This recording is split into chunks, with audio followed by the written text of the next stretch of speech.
Welcome to Command Control Power, a weekly podcast hosted by 3 certified members of the Apple Consultants Network, drawing from over half a century of combined experience. We talk shop, interview vendors and colleagues, and share what we've learned while operating our technology consulting practices. This is Joe Saponari of SciMac, and my 2 co-hosts are Jerry Zigman of MacWorks and Sam Valencia of the HCS Technology Group. For the freshest content, a peek behind the scenes, and more candid conversation about running our businesses, dealing with clients, fixing tough technical issues, and everything else you love about Command Control Power, we invite you to join us on Patreon so you don't miss any of this great content. Go to commandcontrolpower.com and click support. Pledge monthly, and you can instantly subscribe to the patron-only shows right in your favorite podcast app. Once again, to join us on Patreon and get the latest patron-only episodes, visit commandcontrolpower.com and click support. We hope to see you there, and thanks for listening. Here we are in 2023, right back on the wagon for everybody out there, recording the latest edition of Command Control Power, fresh off the holiday break on our side. So yeah, Sam, how are you doing? Did you say you were taking a trip? I think this hasn't happened yet, but you're taking a trip with your son to Portugal, right? Yeah, that's actually happening tomorrow in real time. Yes. That's amazing. Nice. Yeah, we're leaving at 8 p.m. on an overnight red-eye, and we'll be landing in Portugal in the morning and spending a week there with a couple of friends. Wow. Okay. So now I understand a little bit more of the pre-roll that we were doing, and you were in kind of like F-it mode for some of the stuff that you've been dealing with on the admin side of dealing with things. It seems like we never have enough time to like work on the business, as the saying goes. And a lot of times we're stuck working in the business, and you're getting ready to leave on a big trip. So that's even more the case, I guess. But yeah, how's your holiday break, at least to start there? It was good. I think we had a lot of sick people in the house, so it was of a bummer. Both my kids have been sick on and off at varying times, and then the holidays got, I guess you'll say, canceled in a way because we couldn't have everyone over because everyone had a family member that was ill in some capacity. So we ended up spending Christmas on our own, but I'm fine with that. That's not a big deal to me. How about yours? Yeah, it was pretty good. I was back east for a couple of weeks, and my kind of holiday time was the opposite of yours. I was probably on average 2 or 3 family or friend visits every day on average. One day we went we were at 4 different places in one day between Ashley's parents, my parents, friend of ours. It wears me out. I'm not incredibly extroverted to begin with. And so a lot of this social engagements, I enjoy it. I have a great time, but I find that it's tiring. Exhausting. Yeah. You have to entertain the whole time. You have to be on. On, exactly. Yeah. So for me, I'm just really grateful to have so many family members and friends to visit. I didn't get to see everybody. I didn't get to see you or Jerry this time around, but it sounds like you didn't get to see too many people yourself. Sorry to hear you had that kind of illness raining on your parade there this holiday, but I guess it's good timing for your trip at least. Ethan's better, and I'm sure you're feeling well enough to go, it sounds like. Yeah, I'm feeling all right. I've been weathering that storm all the way through, but yeah, I think it's always a difficult thing to navigate if you're going to still see people in this day and age when people are not feeling well, and how I always tend to ask the comfort level of everyone else that we're interacting with to make sure that they're comfortable. And it's a difficult thing to manage these days. It's not just like, yeah, I got the sniffles, we're going to hang out anyway. You feel more compelled to say something. It's one of those things. But I was thinking about this too, Joe, because as it relates to work as well, I had, not necessarily from being ill, but I had a couple people be off at different times, especially due to the holidays. And there are some good times to take off, especially the week between Christmas and New Year's. I was wondering what your thought is on this when you have an employee that's off and you want to respect their time off, of course, right? I'm not reaching out to them. I'm not doing anything. Right. But you find an error in something that they did that is halting work, or could, at the very least, postpone something that you could get done efficiently if you had them at the ready. Would you reach out if it's their fault, right? If it's their fault for doing something and they're off and you're trying to respect their time, but now it's impeding your workflow, would you reach out, or would you say, all right, I'm going to wait till the week they get back and I'll deal with it then? Man, that's a great question. Well, thankfully, I've only had that come up a couple of times over the years, maybe a couple of times in the last year or something like that on average. And it's usually not totally a showstopper. Maybe something comes up that takes extra time on my side to dig in and figure out, and maybe something wasn't documented at all, or maybe it wasn't documented correctly or fully. And it leads me to having to do more digging on my side to unwind something where if the person was on and working a normal shift, like I would just reach out and say, hey, this doesn't look correct or clear. Can you clarify?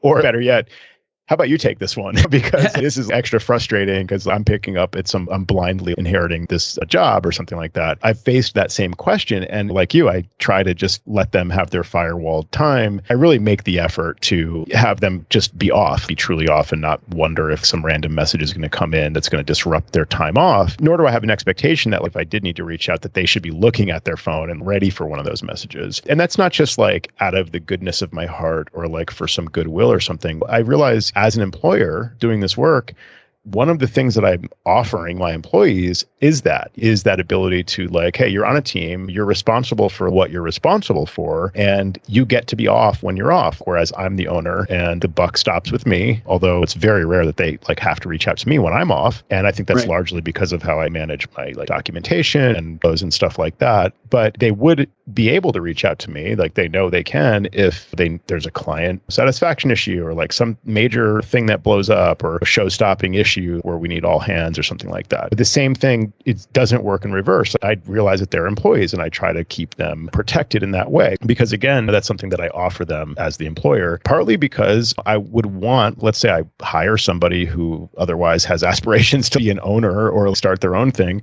I don't necessarily want them to say, hey, this would be just as good if I just go off on my own and make the full rate or something. I want to offer them something which is that they're an employee and their time is protected outside of work. That said, though, it's a gray area sometimes because they're responsible for their area. And if something is not entered or not clear or just a mistake, like you're saying, that can be a real concern where I think that opens up the possibility that you might reach out and say, hey, look, I hate to bother you, but here's the thing. So yeah, how did you navigate that?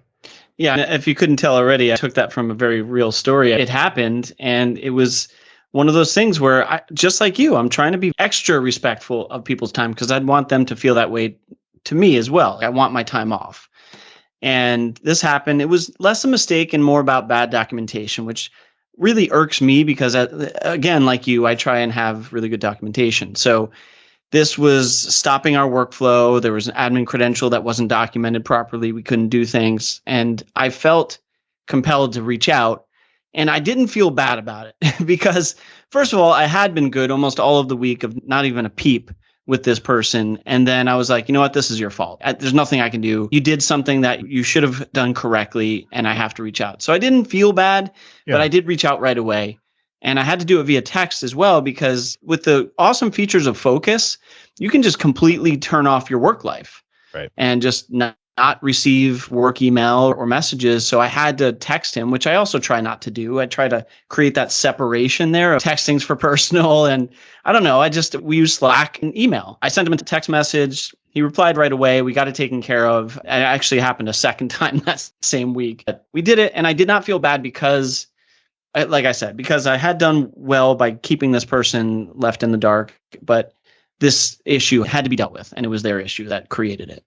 Yeah, I think that's more than fair in that kind of scenario. And in fact, it's a correctly aligned incentive for them next time to properly document and make sure everything's really buttoned up before they go on vacation, because they don't want to be bothered, presumably. And so that's their incentive to like really make darn sure that everything is done fully properly to avoid having to be bothered. I think there's also a question of where you don't want to have to reach out to them. So if they're, hey, no problem, you can reach me anytime, just let me know if I missed anything. It's that's not even a great solution. So if it doesn't bother them to be contacted, I feel like it bothers me if I reach out, if I have to reach out, because that just shows that something wasn't done correctly. I don't want to bother you.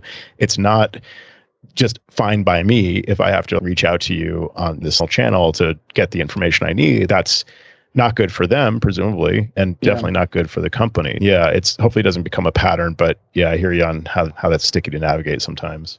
Right. I don't see this necessarily being a pattern. I know people make mistakes, and some people make the same mistakes just due to the way they work. You can tell that this mistake is that same person at times. I also think about other things where it's interesting because out of our listeners out there, I'm sure we have some people that have employees and some that are an army of one, like Jerry. And this may not necessarily pertain to you if you're an army of one, but it also talks or speaks to the difficulties of actually having staff. There's that piece of it where you can lean on people, but then you have that work-life balance that you're trying to do. And then There are other things where people just don't do things the way I'll say I want them to, where I think is the right way to do things. I'll just give you a quick example. I was on the go, I was on the road, and like a complex situation had occurred, and there was a lot of back and forth emails about it, but the client had not used the ticketing system. So I messaged one of my guys. I was like, hey, can you create a ticket out of this so we can have this documented in our queue?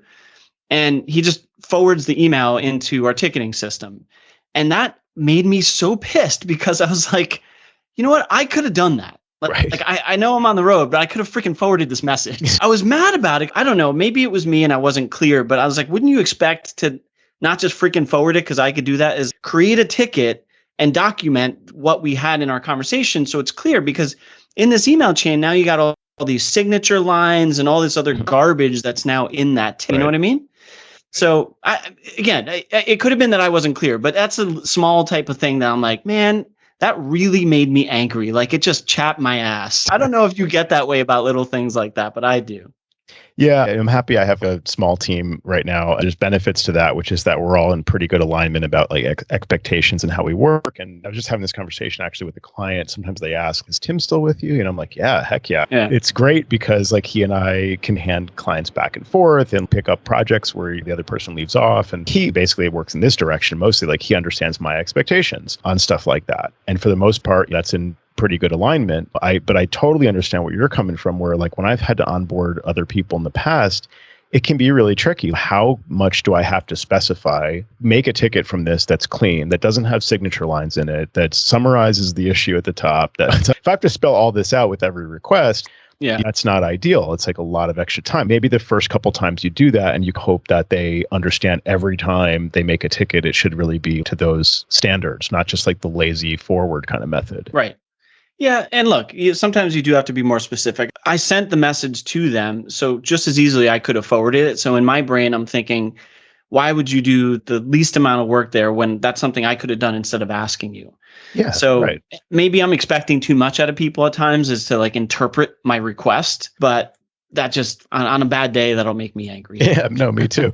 No, and I get it. That does seem like a pretty obvious thing. Like by forwarding it to the person and saying, make a ticket, they should immediately realize you could have just done that yourself and ask themselves, like, what am I missing here? Oh, maybe he wants me to make it nice. It's not that complicated. Yeah. So by not doing that, it's frustrating if you have to ask every time. I don't get angry and yell at people. It's just not the way I do things. But I do know that I'm a bit of a perfectionist when it comes to what I do. And you can't have everyone be your personality, right? That's the whole part about letting go and having a team and being able to say, I can be more hands off, because you have to accept that people are going to do things differently. And it's still a good way. You have to be accepting of that, of the different methods there. I think there's still things I have to learn over the years of how I manage things, but it's always a difficult road to travel down as you have staff.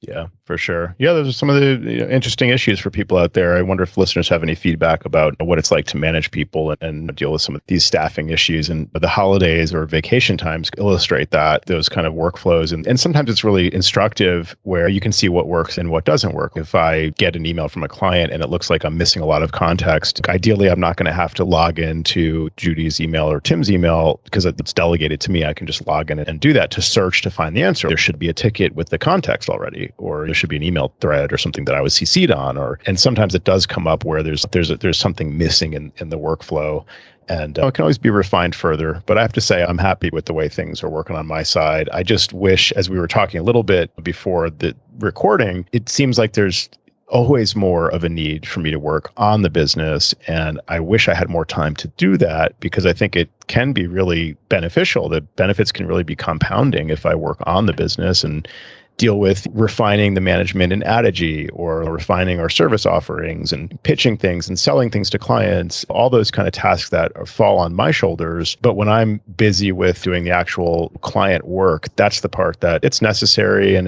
I'm decently good at it and I like doing it. But I wish I could choose one or the other jobs as opposed to having both jobs all the time. So that's the one thing I think I would like to try and change about the operations. There's that piece of navigating, especially as you want to have a specific focus as you get older, or just as you start to determine who on your team is going to have a specialty for this or that, or like home consulting or small business consulting, and what you're going to do in that role, trying to figure that out too. I think I've gotten to a pretty good point with that actually, where I'm now, like I've said before, backing off more and just project management and dealing with the bigger fish. But every once in a while, you have to dip your toe in the water, especially if you have people out. That's what's been happening the last couple of months for me, I'd say. Yeah. I get that. Speaking of managing things on the side and managing Addigy, I have a nice win, an example of that. I love when I get a chance to go in there and really do a deep dive on something. I talked about it on the show. I can't remember if it was a Patreon show or the public show, and probably a little of both. But this issue where a time machine gets stuck regularly, like I found myself getting these alerts from Watchman Monitoring saying the time machine backup is delayed on this Mac. And I go on there, and the first few times it would happen on these various Macs where it consistently happens, we thought, oh, do we have to like remove the destination, reconfigure it? What's the magic secret sauce to get this to work? And I found eventually that I could just stop the backup and then start the backup, and it would work. And I talked about how wouldn't it be great if I could automate that? So about a month ago, I spent some time working on that. I developed a workflow where it's comprised of a custom fact in Addigy. The custom fact is called Time Machine Stuck. This is all in the Addigy channel on Slack, by the way. So you can get the script for the custom fact and the remediation. The custom fact checks the status of the most recent state change of the time machine status. And if the current status is finding backup volume or mounting backup volume, and what they call the date of state change has not been updated in more than a certain number of days, and that's customizable. I think I currently have it set to like 5 days. Then it considers that time machine is stuck. So it sets the variable to true. And so if that variable gets set to true, when the monitoring item runs, it automatically remediates by simply stopping the backup, waiting 3 minutes, and then starting the backup again. So instead of getting these alerts, the backup is delayed, and then going into the machine in Addigy and manually doing that remediation, now I just get an email that says time machine stuck, remediation is done. And so I can see that this machine had that issue yet again, and this automatic remediation fixed it. Saves me time. I can certainly spend a little bit of time getting that all working and tested and stuff, but it definitely saves me time now. And it's another example of the fine tuning of our kind of management of our clients, that now being our primary offering is those managed services. The more we can build on this tool, this Addigy being so powerful, the more time we can save, the more wide reaching the service offering becomes, and the more value we're demonstrating to our clients. So again, it's another example of like, I wish I had more time to do more of this stuff because I have other ideas. And it's always nice to be able to spend the time doing that. And there's such a great community of people using Addigy, and also just people that do scripting in general that can help with this kind of thing. Like I had to figure out how to do date math using Bash scripting, and I just couldn't figure out the right way to write this to say 5 days have gone by. And I got some help through Slack. It's just fantastic. Yeah. Have you played with that remediation yet, Sam? No, I'm always fascinated by the scripting piece because we're always learning, right? Or at least trying to.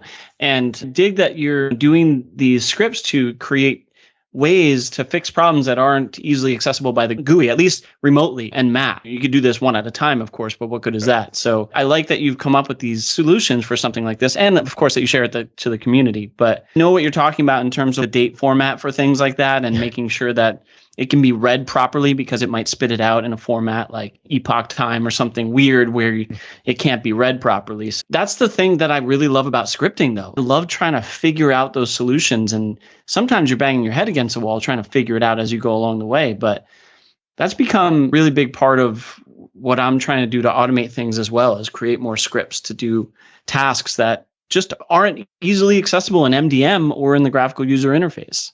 So kudos to you, man. Yeah, thanks. So not to come in here and break everybody's crayons, and Joe, I do appreciate the effort that you did on that remediation. And I was having that same problem, as I mentioned to you privately and also on Slack, with some machines, mostly older machines, not playing nice with Time Machine, most of the time through an old Mac server. This was great, this remediation that you created. So I'm just deploy it across all my policies. Go ahead, boom, because it can't hurt, right? Yeah. And this has nothing to do with Addigy. Addigy was doing its job, but I think it just has to do with Time Machine. All of a sudden, I'm getting warnings for people where the Time Machine backup was never turned on, And now it can't back up because there was some destination in its history that it may have backed up to 2 or 3 years ago, and it's looking for that drive again. I put my hands in my face and I'm like, oh my God, what did I just do? I just created this hornet's nest of just like poking this hornet's nest of the Time Machine mayhem. So I shut everything down. I removed it. And so it didn't really work for me because I thought it would just be this magic pill that I'd be able to throw at all my machines, and any ones that ever had any problems with Time Machine, it would resolve.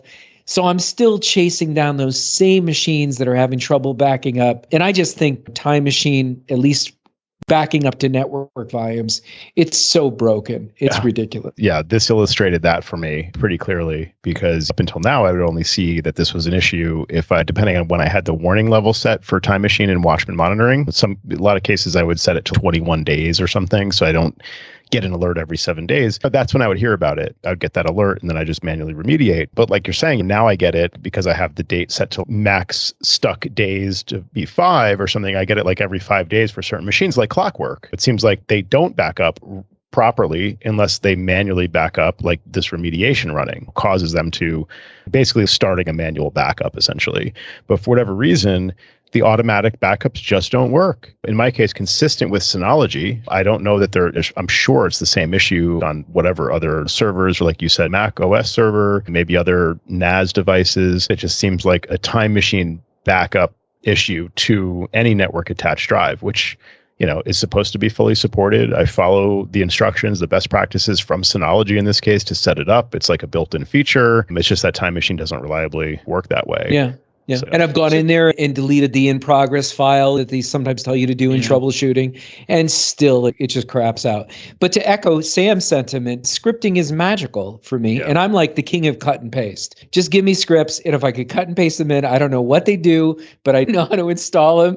And reading the description, oh, this is great. So Jerry, I did, just quoting myself from the Slack channel, the Addigy Slack channel, your mileage may vary. So I did totally cover no warranties, all disclaimers. This is not guaranteed to not spam your inbox. In fact, it's very likely to spam your inbox if you deploy it to every policy. But yeah, I found that I slowly deployed it to specific policies where I knew certain machines were having this issue. And then I built it out from there. But it basically seems like anywhere we have a Synology hosting Time Machine backups, we need this. Now, the other workaround would be something like running a manual Time Machine backup using some kind of utility. There used to be like Time Machine Scheduler, Time Machine Editor. I don't know which of those is still, I think one of them, at least one of them is still being maintained. It's also a built-in feature of Watchman monitoring where you can go into your Watchman monitoring preferences on the client side and configure the Time Machine backup to run every X number of days. There's a little advanced button under General next to the Time Machine warning level setting there. And you can say backup at this time every certain number of days, and you set it to 0 if you just want to disable that feature.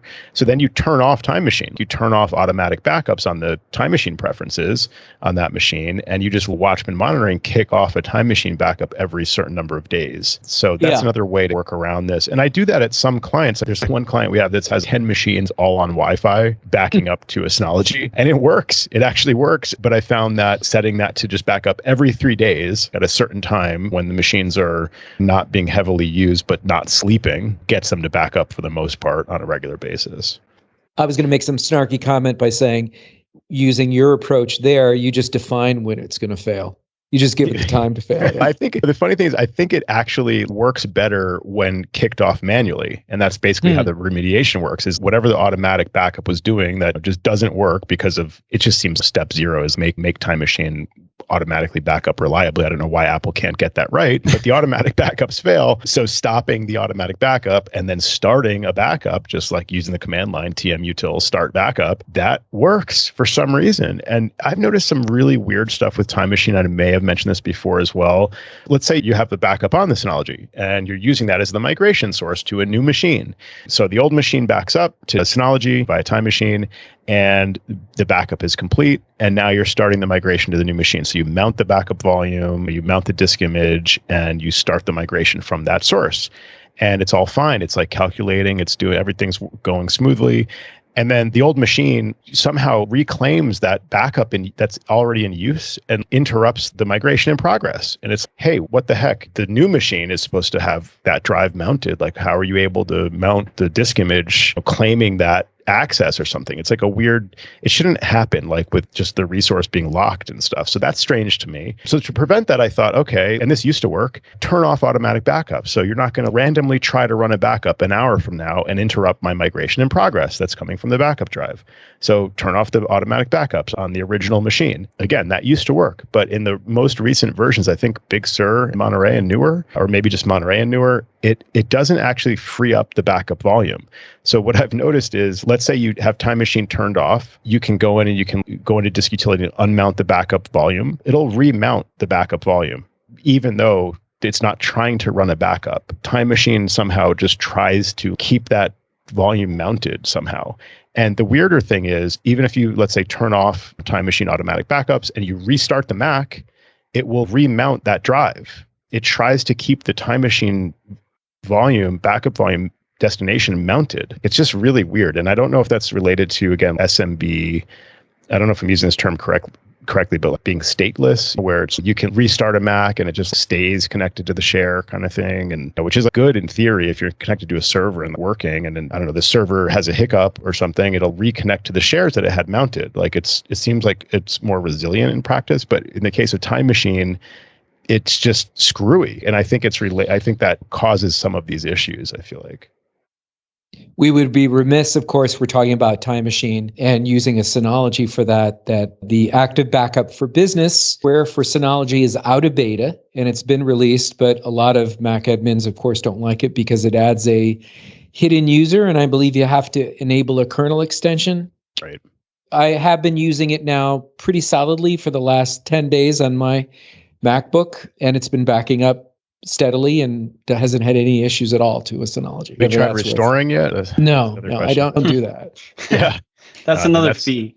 Yeah, and that's the snarky that other people would ask. I'm not necessarily eating my own dog food there, testing it, all restores or whatever. But one thing I do like about Time Machine, if I can just say something I like about Time Machine, it's that can do a full, quote unquote, bare metal, like restore, essentially. Brand new out of the box, use Migration Assistant to restore from Time Machine. Asterisk, that doesn't always work properly, especially coming from a Synology. That seems to be an issue. And for those reasons I mentioned, the other thing I found in a Synology that can help with migrating from a Time Machine backup on the Synology is to set the drives not to go to sleep. And you'd think that should not be an issue, because as the new machine is calculating like what it needs to do to prepare to start the migration, you'd think that those drives, of course, would be in use. Like, it's looking at the Synology, it's like analyzing the data. The drive should not go to sleep because it's actively being accessed. But no, I've found many cases now, where that seems to be the solution. And it may depend on the model of Synology, but like they all have different settings. Like you can say, let the drive sleep after 1 hour of inactivity or 4 hours or whatever.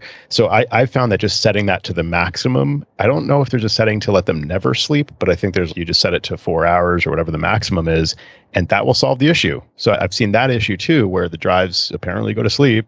And for whatever reason, Migration Assistant can't tell them to, okay, now we want the data again. You'd think it would just like recover from that, but it doesn't work in practice. So that's another thing that can make that more reliable. So a lot of this is like theoretical. And I don't like a scenario where like the client couldn't really do it easily on their own. I don't like them to have to be dependent on us or some consultant to figure out how to get their data to restore properly. But that is a feature I do like of Time Machine, in that in theory, at least, it does let you restore. And I've had lots of cases where I've migrated from a Time Machine backup on a Synology to the new machine. And I don't think you can do that with the Synology backup. What is it? Active backup. I don't know. I just got a nice green check mark.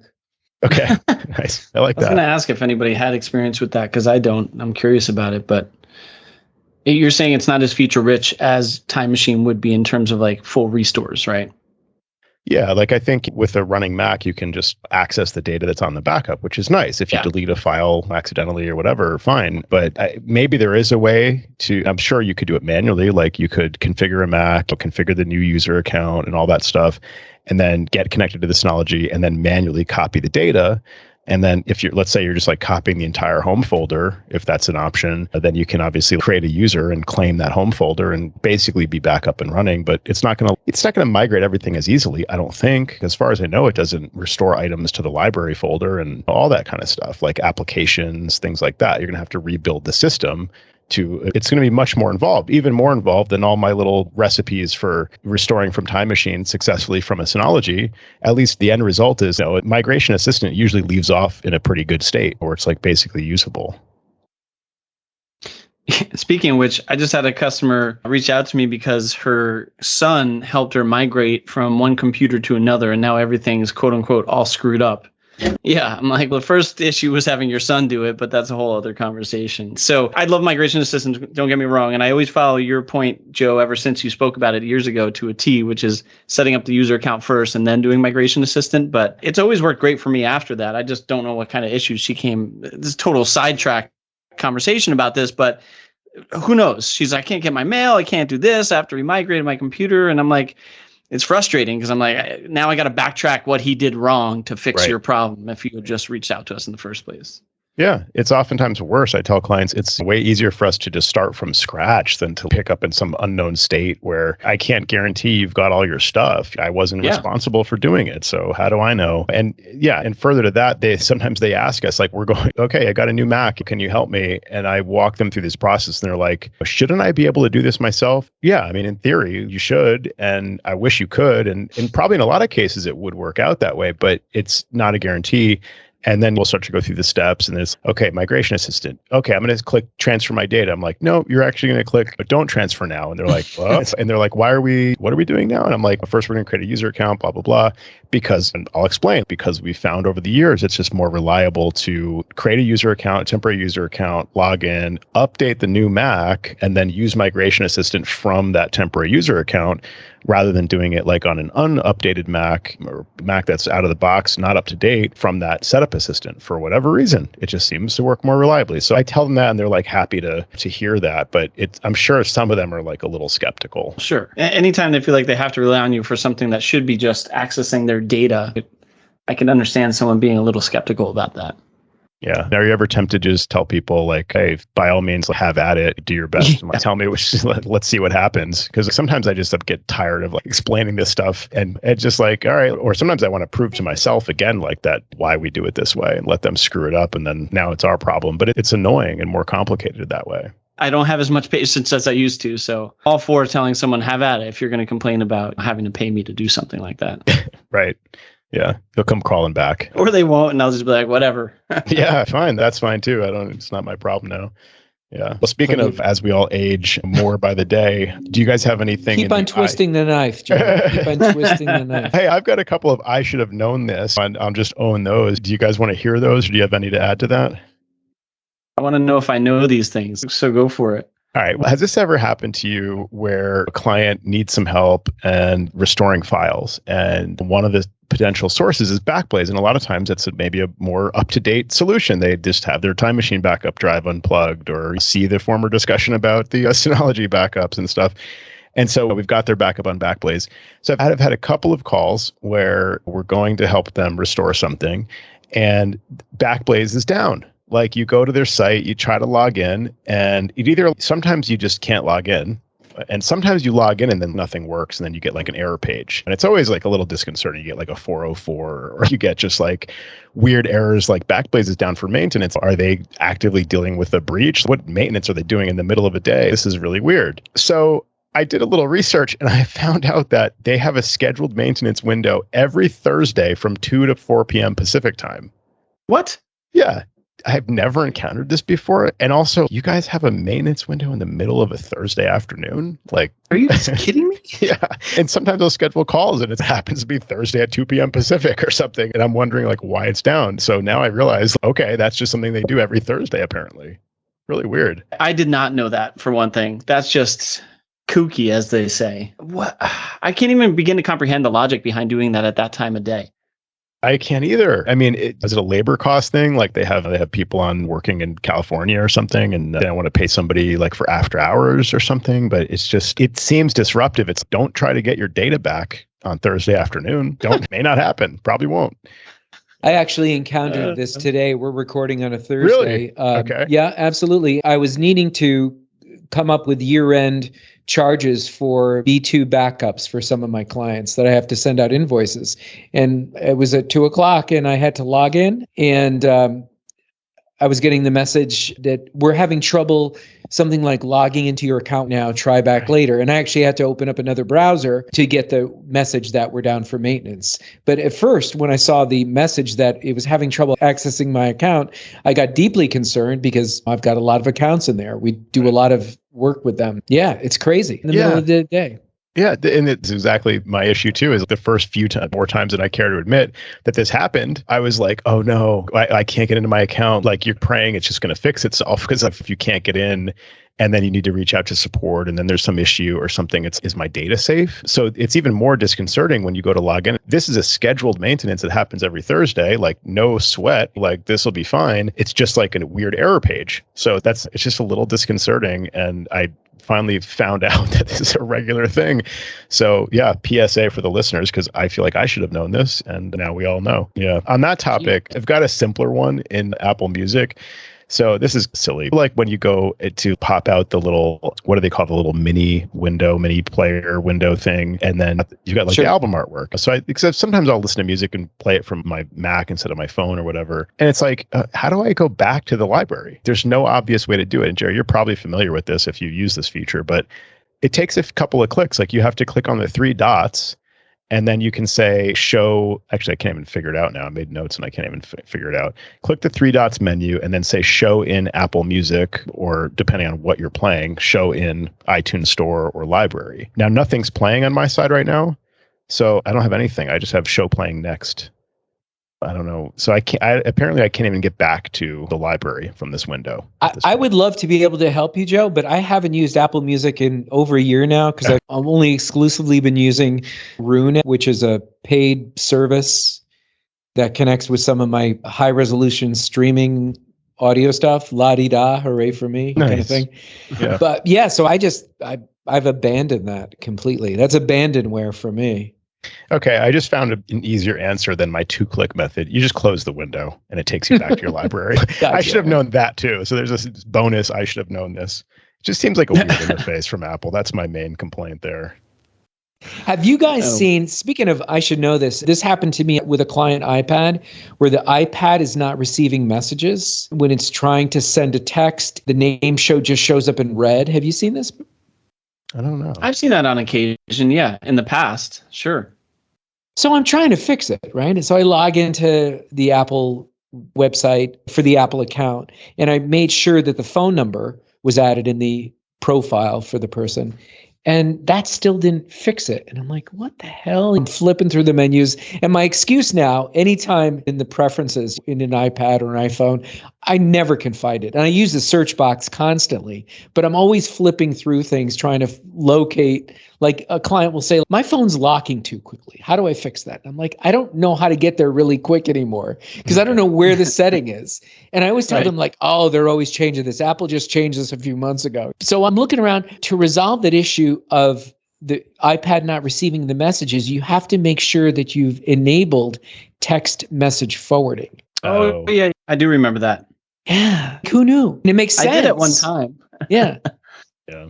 Oh, there's so many things like that. The new system settings app, because I'm surprised not yet running Ventura on my Mac, even when I'm connected remotely, it's even more embarrassing then, because I'm scrolling and hunting and I'm saying that same thing. Oh, Apple just updated this. But it's even worse if I'm not connected and I'm trying to describe to them. I'm like, do you see profiles? And I'm like, and I'm Googling for it. I'm like, oh, it's go to, what is it? Privacy and security, or security and privacy. I think they renamed it too, unless I'm just reading an old article. But yeah, it's just so arbitrary that they changed this all over like that. And I guess it was due for a refresh, but it's which things are buried and which things are top level is like always a guessing game for me. And it's just there's so many things to keep track of like that. And it's hard to do anymore. I have a blast from the past here, Apple Server Corner, blowing off the dust here on an old Intel Mac Mini. I have this, I've mentioned on the show before, I have macOS Monterey, quote unquote, server running on this Mac Mini. And I'm glad that we did it when we upgraded from an old Mac Mini that like died basically to this Intel Mac Mini, the most recent generation, because this client needs other things like FileMaker server, and there's other reasons why like we're running a Mac and not a Synology, for example. And another one is like the fact that we have essentially what we used to call, I guess, like a terminal server where, different users on different Macs can actually remote into this Mac Mini and connect using screen sharing and have a session on the Mac Mini so that they can do things like access photos libraries directly as opposed to over the network, which is not supported and causes all kinds of glitches. So it's great to actually have the file server running on this Mac Mini, which is also hosting these photo libraries and FileMaker server and a bunch of stuff. So there's good reasons to have this still in operation. We recently updated to 12, at the time it was 12.6.1 was the latest from 12.6. And after running that update, no shares were showing up in system preferences under sharing. So yeah. Have you seen that? Yeah. It's okay. This is a little scary. The service went away.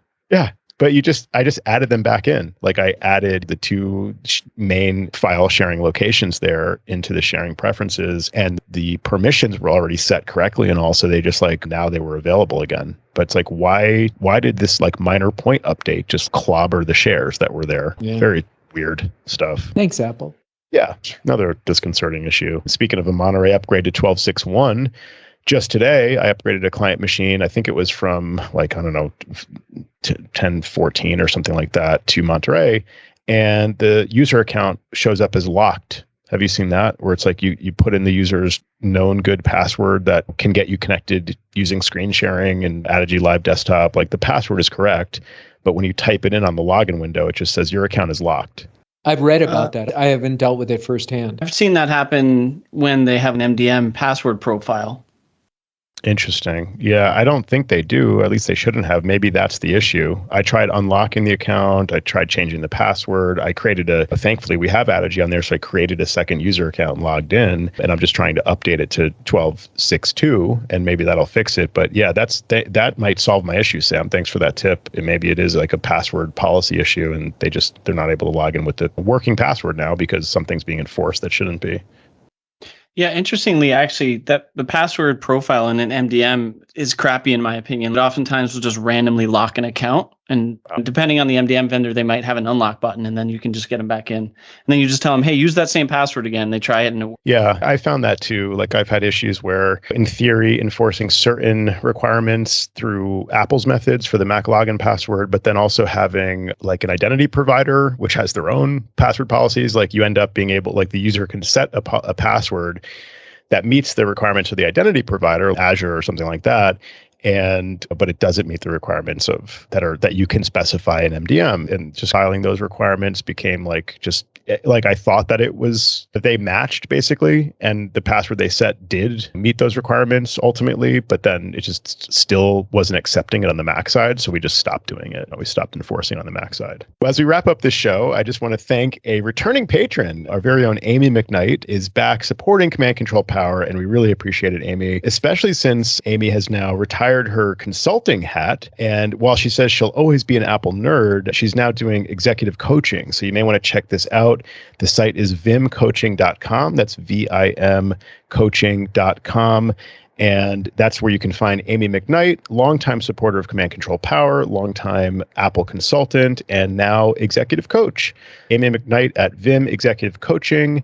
And we really appreciate you supporting Command Control Power. And for anyone else out there who would like to support the show and get access to the special patron-only episodes, go to commandcontrolpower.com and click on support.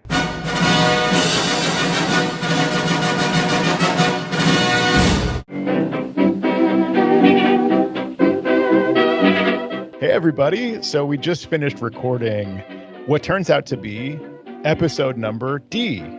Jerry, do you know what 500 is in Roman numerals? I just gave you a big clue. Is it a D? I just had to look it up, but 500 in Roman numerals is D. So we recorded episode D of Command Control Power. That's number 500. And we didn't even know. Yeah, we didn't know. We had no idea. It felt like we're just showing up and recording another episode, and we didn't even realize the significance of number 500. So well, you told me, Joe, to keep my head down and keep doing the work. Right. That accounts for, weekly episodes for almost 10 years now. So Yeah, we're proud of that fact, and we really appreciate everybody listening week after week. Obviously, that's probably the number one reason that we do it. Yeah. And then the extra encouragement that we get from our supporters on Patreon. Extra special thanks to our VIP sponsors. First one that always pops up for me these days is Jason Detbarn, huge supporter of Command Control Power and great supporter of the Mac community and everybody at Addigy. I mean, we've had a lot of interactions with support at Addigy and people in the community of Addigy just supporting, different workflows that we're trying to create. It's such a great community, very active on Slack, on the Mac admin Slack. Thank you very much to Jason Detbarn of Addigy. John Brown of Grove Tech. John is a huge supporter of us as well. We really appreciate that. Tidbits Content Network, Adam Angst, of course, past guest on the show as well. Also, Watchman Monitoring. I've been using them for almost as long as we've been doing the show. So thank you very much to our VIP sponsors, all of our supporters, all of our listeners of Command Control Power. To help us keep making more episodes, please visit us at commandcontrolpower.com and click on support to find out how you can support us on Patreon and get access to all the additional content that we produce on Patreon. Thank you all very much for listening. Here's to 500 more episodes.